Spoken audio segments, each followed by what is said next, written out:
Hindi makapaniwala si Abigail nang makita ang kababatang si Caitlyn. Halos 10 taon rin niya itong hindi nakita dahil tumira ito sa Maynila. Doon ito nagtapos ng high school at ngayon ay mukhang dito ito sa probinsya nila magkokolehiyo. Hindi maalis ang ngiti niya habang nakatingin rito dahil muntikan na niya itong hindi mamukhaan kanina nang dumating ito. Kung hindi niya agad nakita ang maliit na peklat sa leeg nito, ay baka napagkamalan niya itong ibang tao. Baka kamag-anak lang ng kaibigan niya. Masayang masaya siya ngayon dahil bumalik na ang kababata niya. Masaya rin siyang makitang mas lalo pa itong gumanda ngayon. Hindi na tuloy siya makapaghintay na kausapin ito upang malaman ang sikreto nito para maging maganda ang balat. Napahawak siya sa kanyang pisngi nang magkatinginan sila ng kaibigan bago ito pumasok ng bahay. Napayuko siya agad dahil nahihiya siyang makita ng kaibigan sa ganoong itsura. Maraming tigyawat at oily ang muka. Dry ang skin at mukhang kakagising lang. Walang kaayos-ayos at medyo luma na rin ang suot. Isang malalim na buntong hininga muna ang pinakawalan niya bago pumasok ng bahay nila at sumilip sa bintana upang tignan ang kanyang kababata. Napangiti siya agad nang makitang ngumingiti ito. Sa palagay niya ay masaya rin ito na nakabalik na sa probinsya nila. Pagkasara niya ng bintana ay tumayo siya at kumuha ng salamin. Minasdan niya ang sarili at hindi naiwasang malungkot. Hindi niya naiwasang ikumpara ang itsura niya sa kaibigang si Caitlyn. Kung ganun lang din siguro kaganda ang kutis niya, ay baka hindi siya nabubuli ng mga kaklase niya at ng ilang mga bata sa baryo nila. Napasimangot na lang siya bago na pagpasyahang magsaing na. Mag-aalas 6 na rin kasi ng mga oras na yun. Maya-maya ay maghahapunan na sila. Matapos magsaing, ay kinuha niya ang cellphone na nakacharge at nanood ng mga skincare routine videos. Manghang-mangha siya habang pinapanood ito. May tiwala siyang gaganda rin siya kapag nagamit niya ang mga produkto na yun. Yun nga lang, mukhang matatagalan pa ata yun.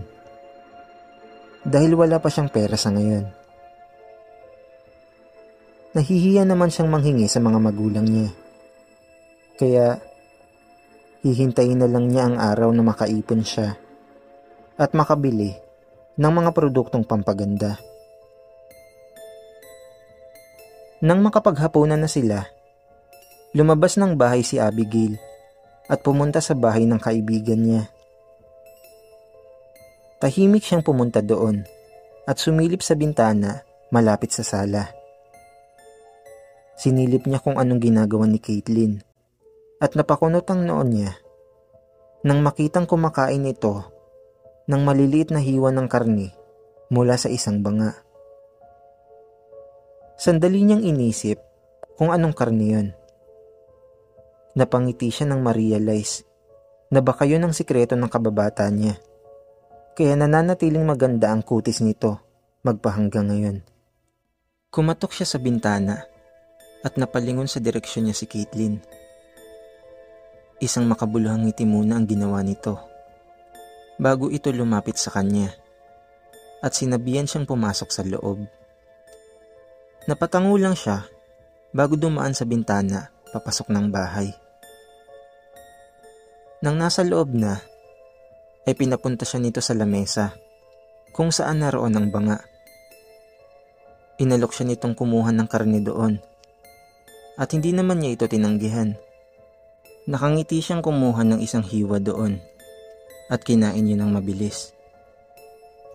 Nang masarapan ay kumuha pa siya ng ilan doon. At hindi naman siya pinigilan ni Caitlin. Nang tanungin niya ito, kung ito ba ang sikreto nito sa magandang kutis, tumango lang ito sa kanya. Nakangiti pa siya ng mga sandaling yun.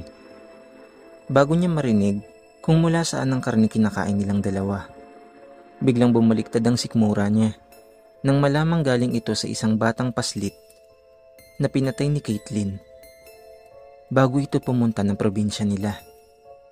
Hindi siya makapaniwala nang marinig yun. Mas lalo pa siyang nagulantang nang bigla niyang maalala ang nakaraan nilang dalawa. Nangyari ito noong mga 6 na taong gulang pa lang sila. Nawala sila sa gubat ng araw na yun. At isang magandang babae ang kumupkop sa kanila. Ang pangalan nito ay Marisa. Pinakain sila nito ng maliliit na hiwa ng karne na nasa isang banga. Sabi ng babaeng yun sa kanila ay mula raw yun sa karne ng hayop. Pinaniwalaan niya ito dahil yun ang sinabi sa kanila. Ngunit hindi niya inasahang karne pala ng tao ang kinain nila. Ngayon lang niya napagtanto ang bagay na yun dahil sa sinabi ng kaibigan niya. Sigurado siyang sinabi ng babaeng yun kay Caitlin. Ang sikreto nito para sa magandang kutis. Hindi siya makapaniwala. Hindi niya inasahang ganito pala ang ginagawa ng kababata niya. Kaya napanatili nito ang pagiging maganda. Hindi napigilang mapakagat labi ni John Paul nang makitang dumating na ang girlfriend na si Juliana. Nakasuot lang ito ng plain white t-shirt at maikling short. Napakasimple lang ng suot nito, pero nag-uumapaw ang ganda nito na out of this world para sa kanya. Hindi niya napigilang mapangiti dahil siya ang nakabihag ng puso nito. Tinuring niya ang sarili na maswerte dahil siya ang nagustuhan nito sa lahat ng lalaking nanligaw sa eskwelahan nila. Napangiti na naman ulit siya nang mapatingin kay Juliana. Pagpasok nito sa apartment niya, ipinatong nito ang dalang Tupperware na may ulam sa lamesa. Matapos yun ay umupo ito sa tabi niya at niyakap siya. Hinalikan rin siya nito sa pisngi at hindi naman niya napigilang kiligin dahil sa pagiging sweet nito. Sa kabilang banda, hindi rin niya napigilang kabahan. Hindi niya alam kung bakit. Isinawalang bahala niya na lamang yon at sinuklian ng ginawa ng nobya. Niyakap at hinalikan rin niya ito sa pisngi. Matapos yun, ay inaya siya nitong maghapunan na. 9 PM na ng mga oras na yun. At gutom na raw ang nobya niya. Tumango lamang siya at sabay nilang kinain ang dala nito. Hindi niya alam kung anong klaseng putahe ang kinakain nila. Pero sarap na sarap siya rito. Sabi ng kanyang nobya, ito raw ang sikreto nito, kaya napananatili nito ang magandang kutis at pagiging mukhang bata. Napangiti na lang siya dahil sa sinabi nito. Hindi naman niya kinokontra yon dahil kitang-kita niya ito sa halos sa araw-araw na magkasama sila. Sa apartment man niya o kahit sa eskwelahan nila. Nang maubos ang lahat ng nasa plato niya, uminom siya ng tinimplang pineapple juice at nakangiting tumingin sa kanyang nobya. Ngumiti lang din ito. At laking gulat niya nang may ilabas ito sa isa pang Tupperware na nasa eco bag. Isang tenga na may hikaw na hugis puso. Tila binuhusan siya ng malamig na tubig sa kinauupuan niya. Kilala niya ang hikaw na yun. Hindi siya maaaring magkamali.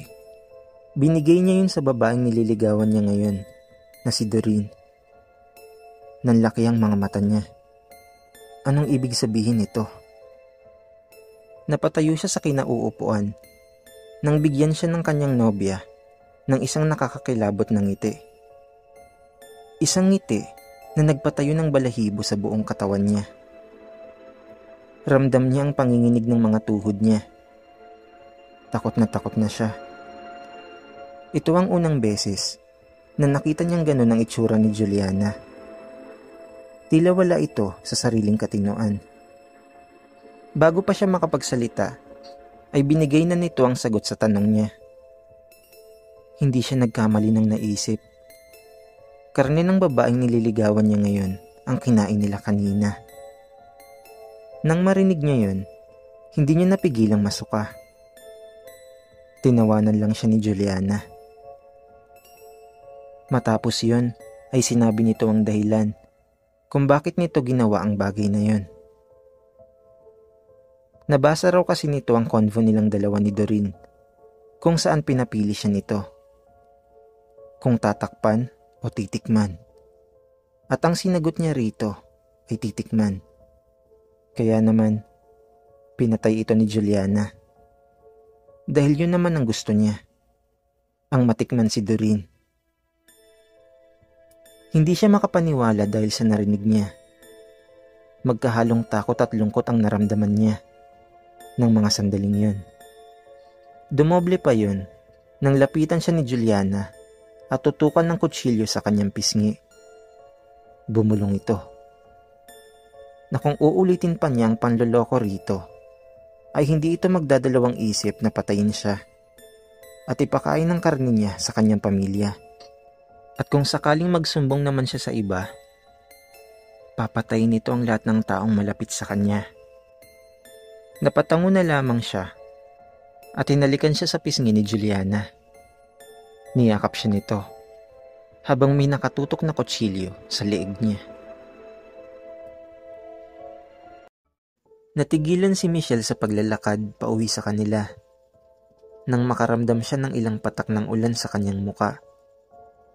Sumilong muna siya saglit sa isang tindahan na malapit sa karinderya. Sakto namang pagsilong niya, tsaka bumuhos ang napakalakas na ulan. Sa sobrang lakas nito, ay kinailangan na niyang pumasok sa loob ng karinderya para hindi tuluyang mabasa. Hindi naman siya sinita ng may-ari nito.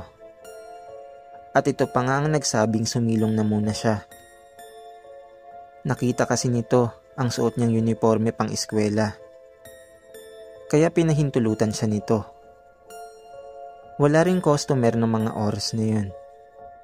Wala naman siyang nabalita ang bagyo na paparating ng araw na yun.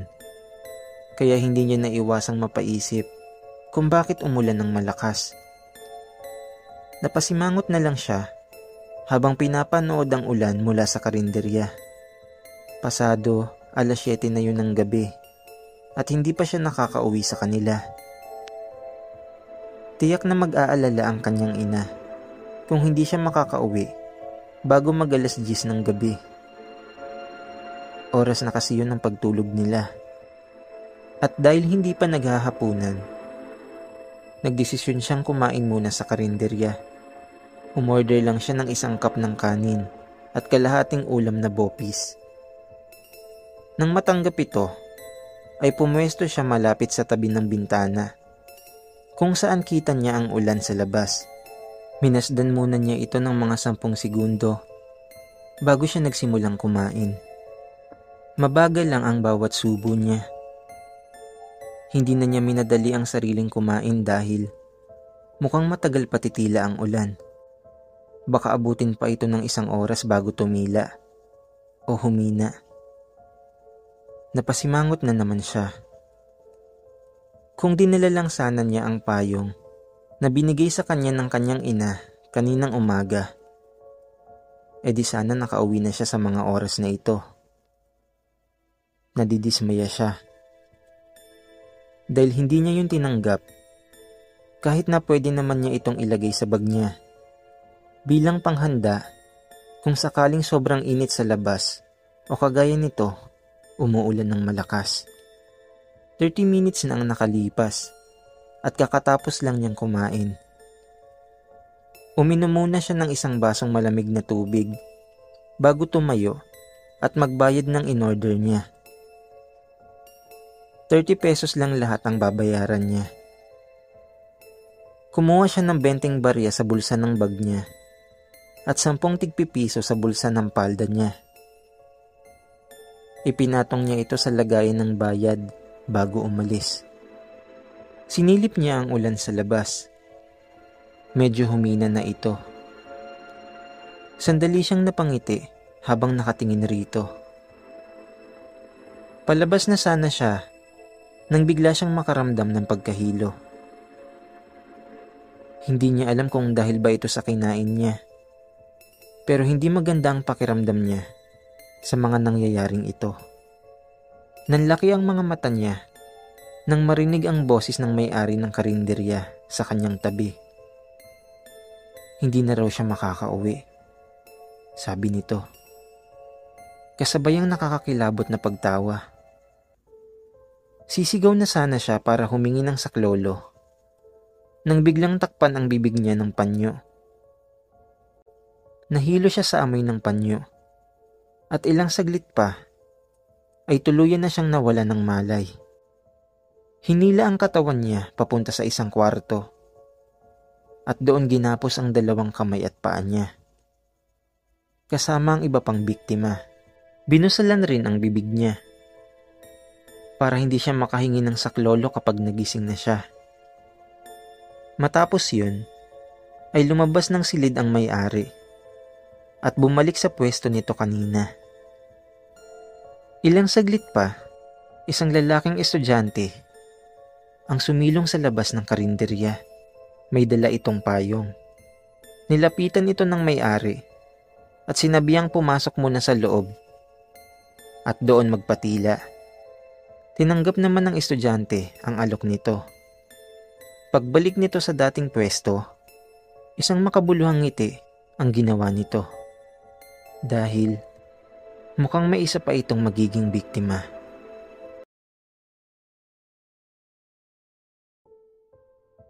Magsasampung minuto na tumatakbo si Andre sa gitna ng ulan. Pero hinahabol pa rin siya ni Aling Linda. Ang may-ari ng karinderya na sinilungan niya kanina habang nagpapatila sa malakas na ulan. Habang nakasilong kasi siya kanina, ay may narinig siyang humihingi ng saklolo. Noong una ay hindi niya sigurado kung sa loob ng karinderya niya ito naririnig. Kaya naman humanap siya ng pwesto malapit sa nakita niyang kwarto. Naupo siya doon at nagkunwaring may tinitignan sa cellphone niya. Hindi naman siya pinaghinalaan ni Aling Linda, kaya itinuloy niya ang pakikinig niya sa paligid. Ilang segundo ang lumipas, muli na naman niyang narinig ang boses na yun. Boses ng kaibigan niyang si Maika na humihingi ng saklolo. Sa pagkakataong yun, nakumpirma na niyang sa loob ng karinderya yun nang gagaling. Bigla siyang kinabahan dahil sa naisip niya. Kasi kanina pa dapat nag-text sa kanya si Maika na nakauwi na. Pero wala pa rin itong text sa kanya. Sa isip-isip niya, hindi kaya nasa panganib ito? Humanap siya ng tiyempo para silipin ang nasa loob ng kwartong nasa likod niya. Hinintay niyang magbanyo si Aling Linda. At nang magkaroon ng pagkakataon, ay pumasok siya sa loob ng kwarto. Pagbukas niya ng ilaw, nanlaki ang mga mata niya. Hindi bababa sa 10 ang nakita niyang bihag. Puro estudyante. Mas marami ang babae kaysa sa lalaki. Nang makarinig ng pagbukas ng pinto, dali-dali siyang lumabas ng kwartong yun. Saktong paglabas naman niya, nakita siya ni Aling Linda. Bakas ang galit at kaba sa mukha nito. Mga 5 segundo rin itong nakipagtitigan sa kanya. Bago ito kumuha ng isang kutsilyo sa ibabaw ng isang mesa at doon na nagsimula ang habulan nilang dalawa. Sa mga sandaling ito, 15 minuto na siya hinahabol ng matanda. Alam niyang pagod na rin ito, pero hindi pa rin ito tumitigil sa paghabol sa kanya. Inis na siya dahil parang hindi man lang ito napapagod. Samantalang siya ay pagod na ang binti at parang anumang saglit ay pwede siyang matumba. Dire-diretso lang ang takbo niya, papunta sa madilim na eskinita. Doon niya binabalak na magtago hanggang sa umalis ang matanda. At kapag nakaalis na ito, tsaka siya pupunta ng police station para isumbong ang lahat ng nakita niya. Na ang matandang yon ay may tinatagong mga bihag sa loob ng karinderya. Nagtago siya sa isang poste nang marating ang naturang eskinita. Isiniksik niya ang sarili doon at siniguradong walang kahit na sino ang nakakita sa kanya. Pigil ang bawat paghinga niya habang nakatayo doon at nakamasid sa paligid. Wala pang 5 minuto ay nakarating na ang matanda at hingal na hingal ito habang nililibot ng tingin ang paligid. Napapikit si Andre dahil sa kaba. Maya-maya, napadilat siya bigla nang marinig na may kinakausap ang matanda. Nang silipin niya kung sino ito, nanlaki ang mga mata niya nang makilalang ang kaklase niya itong si Karen. Hindi niya lubusang kilala ang kaklase niyang yun, kaya hindi niya naiwasang magtaka. Nagpapaulan kasi ito ngayon at nakasuot lang ito ng maiksing shorts at bra. Kahit na madilim sa eskinitang yun, ay kita niya pa rin ito dahil sa liwanag na mula sa kabilang eskinita. Ngumiti lang si Karen dahil sa tinanong ng matanda. Nainis naman ito at tinangkang saksakin ng dalaga. Napatakip si Andre sa mga mata nang makita ang eksenang yun. At gano'n na lang ang gulat niya nang makitang mag-iba ng anyo ang kaklase niya. Ang kaninang magandang dalaga ay naging isang mabagsik na baboy ramo at inatake nito ang matanda. Hindi siya makapaniwala sa nasaksihan niya. Nanghina ang mga tuhod niya habang pinapanood na kainin ng baboy ramo si Aling Linda. Binalot ng kaba ang buong katawan niya habang nakatago sa pwestong yun. Hanggang sa manlaki ang mga mata niya nang lumingon sa direksyon niya ang baboy ramo. Tinitigan lang siya nito ng ilang segundo at pagkatapos ay umalis na. Nang makalayo na ito, ay tsaka lang siya nakahinga ng maluwag. Paglabas niya sa pinagtataguan niya, ay pinagmasdan niya ang karumal-dumal na sinapit ng matanda. Napalunok siya ng laway habang nakatitig rito. Napangiti. Dahil napagbayaran na nito ang ginawa nito sa mga estudyante. Nagtungo siya ng police station matapos yun at sinabi ang mga nalalaman niya. Hindi niya na binanggit ang sinapit ni Aling Linda dahil hindi naman yun mahalaga. Na-rescue agad ang mga estudyante at nagpasalamat ang mga pulis sa kanya. Matapos yun ay pinauwi na sila at pinagpahinga. Kinabukasan, nakita niya si Karen sa klase nila. Nginitian niya ito at tinanguhan lang siya.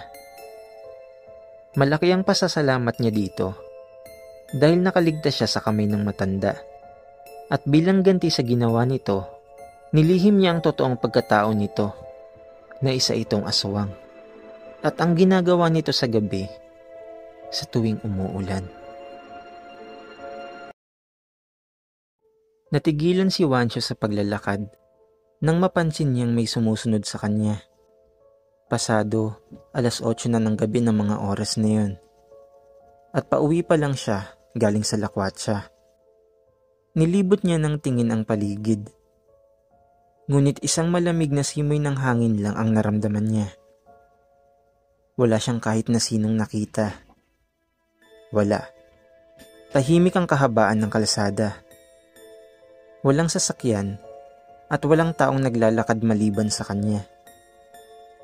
Napabuntong hininga muna siya bago ipinagpatuloy ang paglalakad.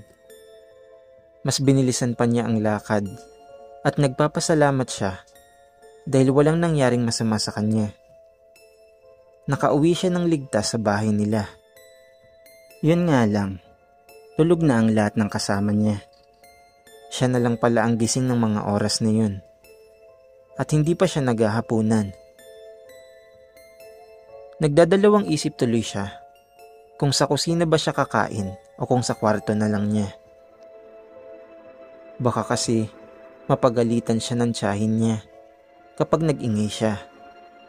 Ayaw na ayaw pa naman ito sa ingay, lalo na tuwing gabi. Yun ang bilin nito sa kanya nang dumating siya sa bahay nito kaninang umaga. Bandang huli, nagdesisyon siyang kumain na lang sa kwarto niya. Kumuha muna siya ng plato na may lamang kanin. Kasunod nun, ay kumuha siya ng mangkok na nilagyan niya ng ulam. Matapos yun, ay binitbit niya ito papunta sa kwarto niya. Ipinatong niya ito sa maliit na lamesa na nasa tabi lang ng kanyang kama. Pumikit muna siya para magdasal at ilang saglit pa ay nagsimula na siyang kumain. Naging mabilis lang ang pagkain niya. Wala pang 10 minuto ay naubos niya agad ito. Sarap na sarap siya sa ulam nila ngayon. Ito ang unang beses na natikman niya ang lutong kaldereta ng tiyahin niya. Ngayon lang kasi siya pumunta sa bahay nito para bumisita. Kung hindi pa siya pinilit ng kanyang ama, ay baka sa mga sandaling ito ay nasa bahay pa nila siya at naglalaro lang ng computer games magdamag. Masaya siyang bumisita siya sa baryo kung saan nakatira ang tiyahin niya.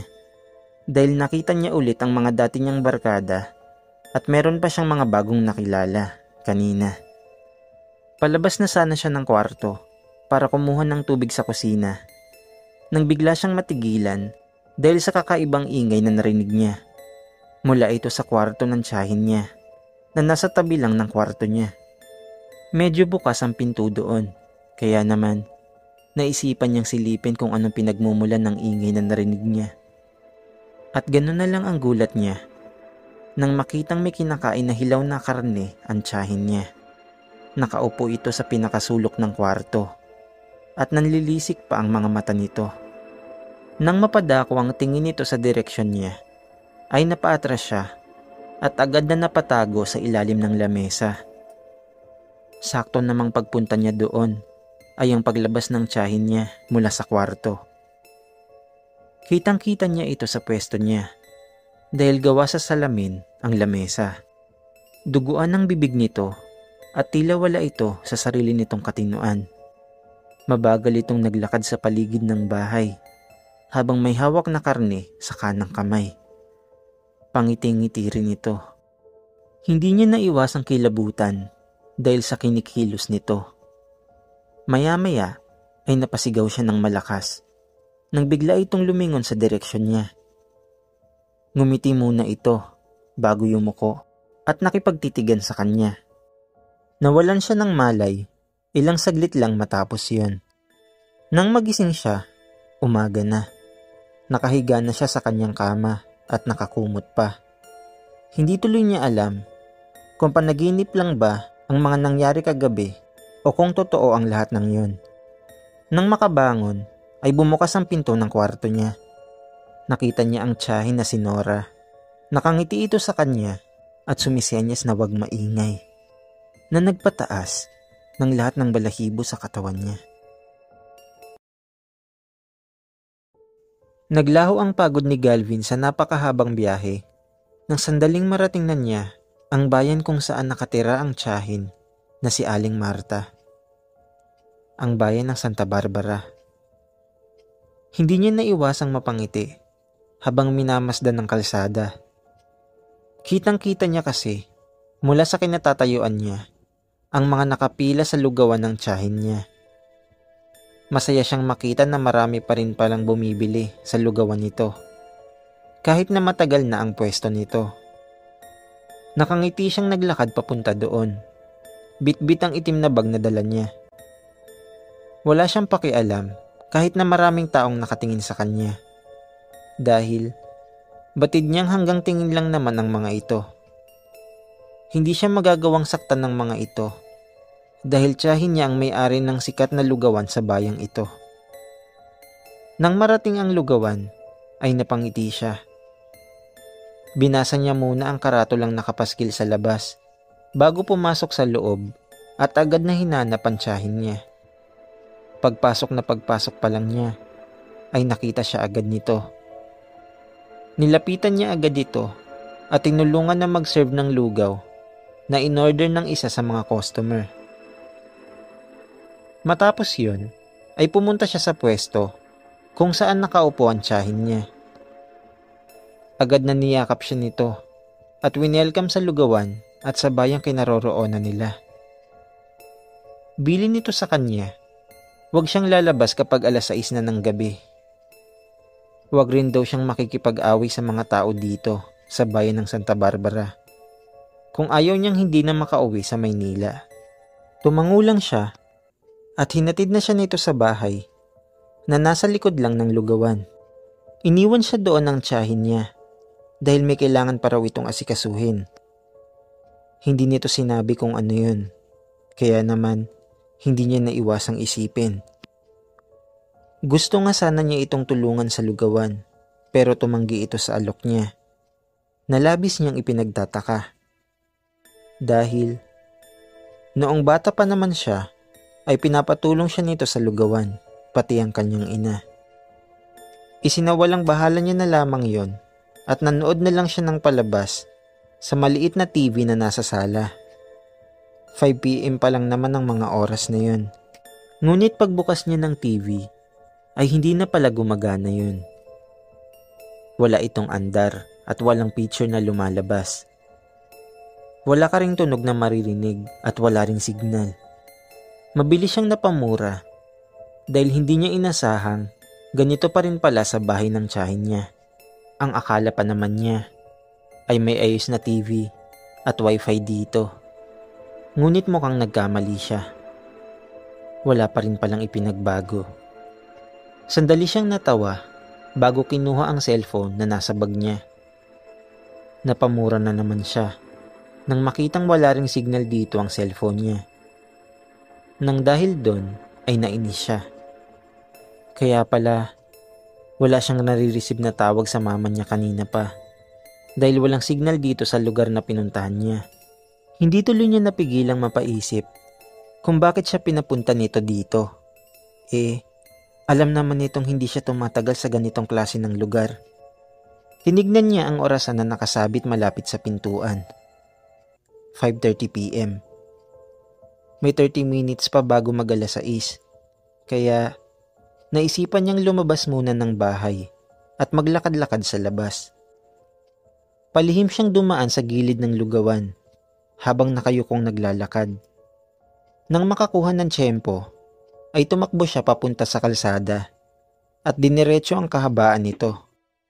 Hindi niya namalayan na medyo nakalayo na pala siya. Pagtingin niya sa paligid ay maraming tao nang nakatingin sa kanya. Nginitian lang niya ang mga ito habang nagpapatuloy sa paglalakad. Nang medyo nakaramdam na siya ng kakaiba sa mga tao, ay nagdesisyon na siyang bumalik sa bahay ng tiyahin niya. Yun nga lang, nang pabalik na siya, hinarang naman siya ng mga taong yun na ang tatalim ng tingin sa kanya. Iniwasan niyang makipagtalo sa mga ito, gaya ng bilin ng tiyahin niya. Ngunit patuloy pa rin sa pagharang ang mga ito sa daraanan niya. Ilang saglit pa, nagdesisyon siyang tumakas na lang. Tumakbo siya ng mabilis at hinabol siya ng mga ito. Nakangiti pa siya noong una dahil nauuna siya. Ngunit maya-maya ay nanlaki ang mga mata niya nang mapansing hinahabol na rin siya ng iba. Maya-maya pa, nadapa siya nang maramdamang may humawak sa paa niya. Nang matumba ay nakita niya ang taong yun na lumabas mula sa ilalim ng lupa. Walang iba kung hindi ang tiyahin niyang si Aling Marta. Nanlilisik ang mga mata nito habang nakatitig sa kanya. Takot na siya ng mga sandaling yun dahil hindi niya inasahang mga aswang pala ang tao dito sa bayan ng Santa Barbara. Napapikit siya nang sandaling lumapit pa ang iba sa kanya. Rinig na rinig niya ang bulungan ng mga ito kung anong balak gawin sa kanya. Ang iba ay gusto siyang kainin. Ang iba naman ay gusto lang siyang patayin. Naluha na lang siya habang iniisip ang magiging kapalaran niya sa lugar na yun. Isang napakalakas na sigaw ang pinakawalan ni Jessa. Nang unang beses na lumabas si Pennywise sa palabas na pinapanood niya. Ang It. Magkahalong takot at inis ang naramdaman niya. Dahil hindi niya inasahang may clown pala sa palabas na pinapanood sa kanya ng kaibigang si Rafaela. Pinatay niya agad ang TV at pinuntahan ng kaibigan na nasa kwarto niya. Pangiting-ngiti pa ito habang nakatingin sa kanya. Batid kasi nitong nakita niya na ang clown, kaya ganun na lang kung makangiti ito. Tuwang-tuwa itong makita siya na natatakot sa tuwing nakakakita siya ng clown. Binato niya ito ng unan. 3 beses niyang ginawa yun pero parang hindi man lang ito nasaktan sa ginawa niya.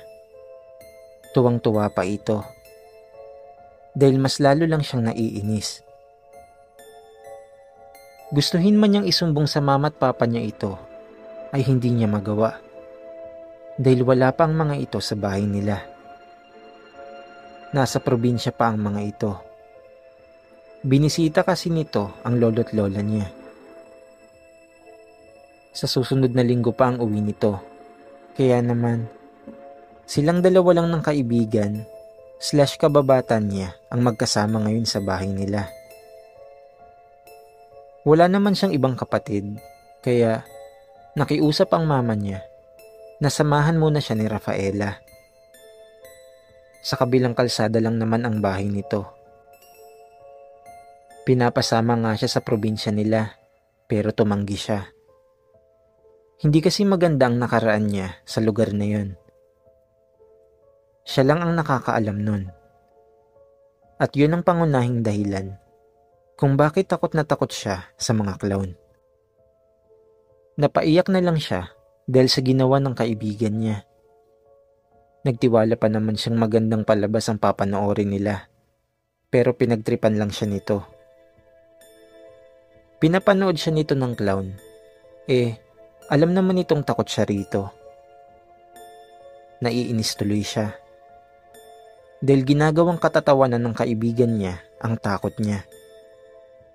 Bumalik na lang si Jessa sa may sala. Nahiga siya sa sofa at nagpatugtog na lang ng paborito niyang kanta. Pinakalma niya ang sarili at nang huminto na sa pag-iyak, ay pinikit niya ang mga mata.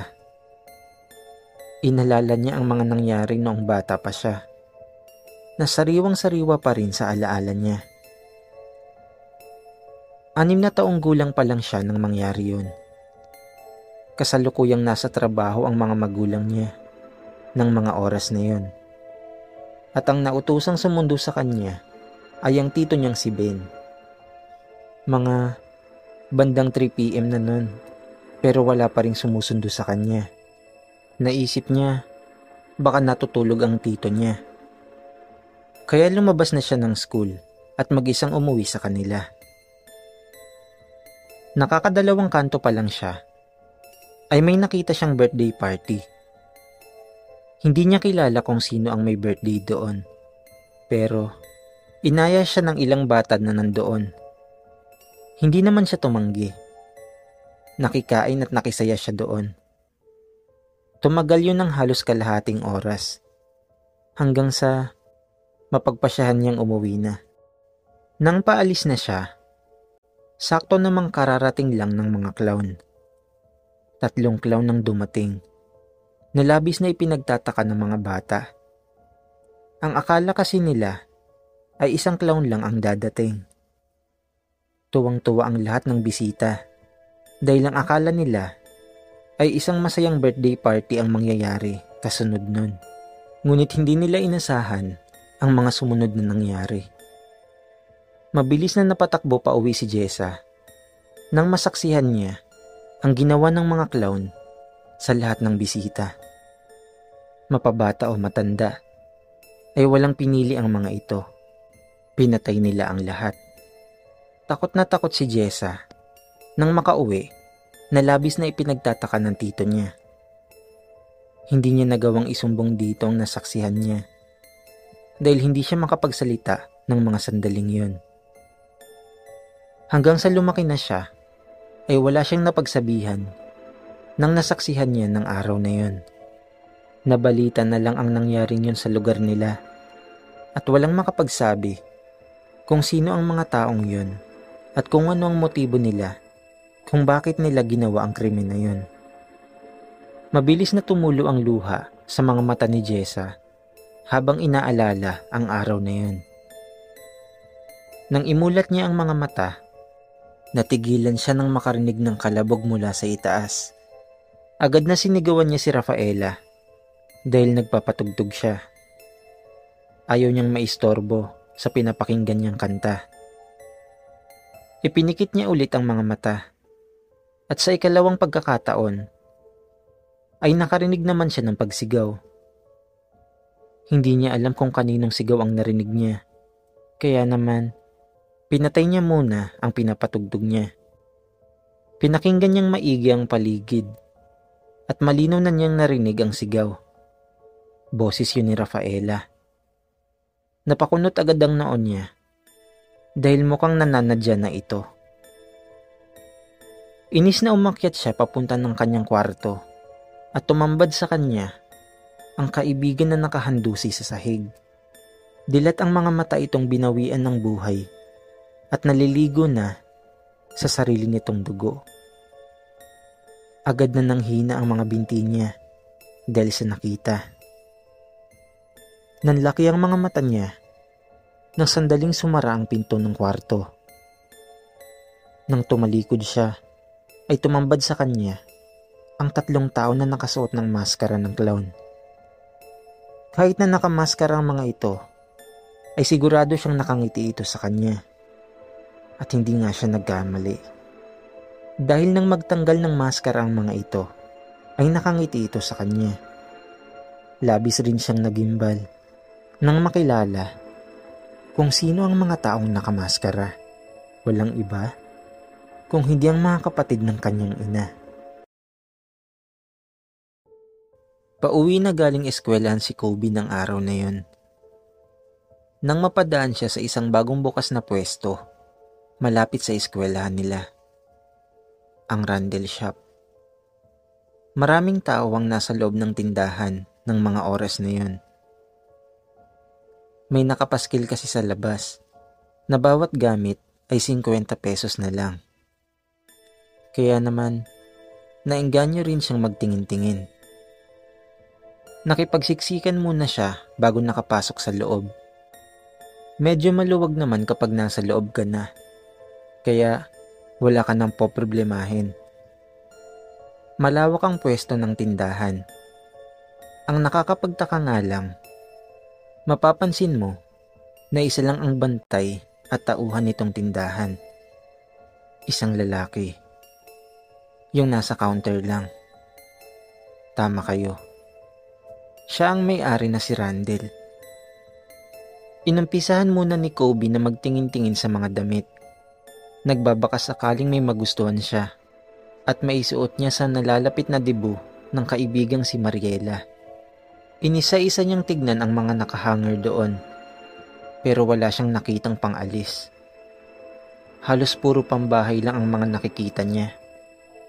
Karamihan pa sa mga ito ay pambabae na labis niyang ikinairita.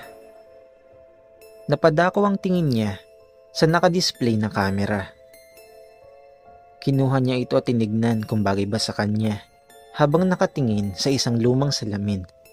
Ngumiti-ngiti muna siya bago binalik ito sa kinalalagyan nito kanina. Meron na siyang kamera. Binili ng papa niya. Kaya hindi niya na yun kakailanganin pa. Ilang saglit pa, sumagi sa isip niya na malapit na nga pala ang birthday ng kapatid niyang si Eunice. pwedeng bilhan na niya ng regalo ito. Pero sa pagkakataong ito, reregaluhan niya ito ng isang bagay na alam niyang takot ang kapatid niya. Nakangisi siyang lumakad palapit sa nakita niyang manikang payaso na nakadisplay katabi ng teddy bear. Nakangiti ito. Isang ngiti na nagpangiti rin sa kanya. Dahil alam niya na matatakot agad ang kapatid niya, oras na makita nito ang manikang binili niya. Isang mahinang pagtawa muna ang ginawa niya bago ito binayaran sa counter tsaka umalis na. Hindi na niya ito pinabalot dahil mukhang bago pa ito sa paningin niya. Hindi naman ito maalikabok, kaya pinasok na lang niya ito sa bag niya. Habang naglalakad siya pauwi, nakaramdam siya ng kakaiba.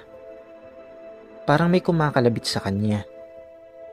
Ilang beses nangyari yun pero hindi niya malaman kung sino ang gumagawa nun. Nakakarinig rin siya ng mahinang pagtawa ng isang bata na labis niyang ipinagtataka.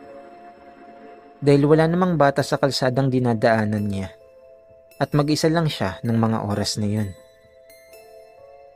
Dahil sa sobrang takot ay binilisan niya ang lakad niya.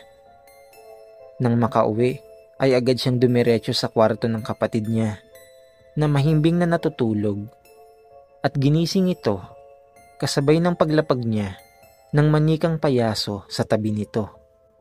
Nilak niya agad ang pinto matapos yun. Ilang saglit pa ay nakarinig siya ng pagsigaw sa loob ng kwarto. Tuwang-tuwa siyang marinig na takot ang kapatid niya. Maya-maya pa, may narinig siyang kakaiba bukod sa sigaw ng kapatid niya. Nang dahil doon, ay binuksan niya agad ang pinto at gano'n na lang ang gulat niya nang makitang duguan ng kapatid niya na nakahiga sa kama. Nakahawak ang kanang kamay nito sa leeg at ang kaliwang kamay naman ay sa tiyan. Hindi siya makapaniwala sa sinapit nito. Kasalanan niya ang nangyari rito. Nang mapadako ang tingin niya sa bintana, nakita niya ang manikang payaso na nakangiti sa kanya habang may hawak na maliit na kutsilyo at duguan ng muka. Kumaway muna ito sa kanya bago tumatawang tumalon sa bintana at hindi na niya ito ulit nakita pa.